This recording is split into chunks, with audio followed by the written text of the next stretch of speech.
দেশে বৈশ্বিক জ্বালানি বাজারে অস্থিরতার প্রভাব পড়লেও আপাতত জ্বালানি তেলের দাম না বাড়ানোর সিদ্ধান্ত নিয়েছে সরকার। তবে অবৈধ মজুত ও কৃত্রিম সংকটকে ঘিরে পরিস্থিতি জটিল হয়ে উঠেছে। মধ্যপ্রাচ্যের যুদ্ধ পরিস্থিতির কারণে বিশ্ববাজারে জ্বালানি তেলের দাম প্রায় 40% বেড়েছে।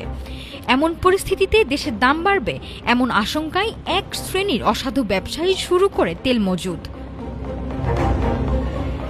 ফলে বিভিন্ন এলাকায় দেখা দেয় কৃত্রিম সংকট। দীর্ঘ লাইনে দাঁড়িয়ে ভোগান্তিতে পড়েন চালক ও সাধারণ মানুষ। কৃষি, পরিবহন, বিদ্যুৎ উৎপাদন সহ বিভিন্ন খাতে তৈরি হয় চাপ।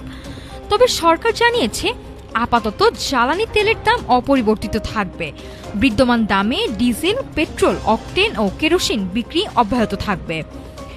সরকারি সূত্র বলছে, দেশে পর্যাপ্ত মজুত থাকলেও অবৈধ মজুত ও কালোবাজারির কারণে সংকট আরও তীব্র হচ্ছে। অভিযানে গত 24 ঘণ্টায় প্রায় 87,000 লিটার অবৈধ জ্বালানি জব্দ করা হয়েছে। একই সঙ্গে শতাধিক মামলা ও জরিমানা করা হয়েছে বিভিন্ন জেলায়। এদিকে পেট্রোল পাম্প মালিকদের সংগঠন রাতের বেলায় পেট্রোল ও অকটেন বিক্রি বন্ধ রাখার প্রস্তাব দিয়েছে।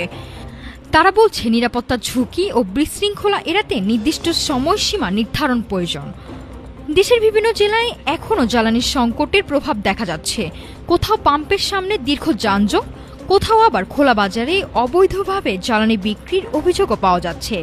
বিশেষজ্ঞরা বলছেন, কঠোর নজরদারি ও সরবরাহ ব্যবস্থাপনা ঠিক না করলে পরিস্থিতি আরও জটিল হতে পারে। জ্বালানি তেলের দাম স্থিতিশীল থাকলেও অবৈধ মজুত ও বাজার ব্যবস্থাপনার দুর্বলতায় সংকট কাটছে না, এমনটাই বলছেন বিশ্লেষকরা। নাফিস সামিয়া, ঢাকা টুডে।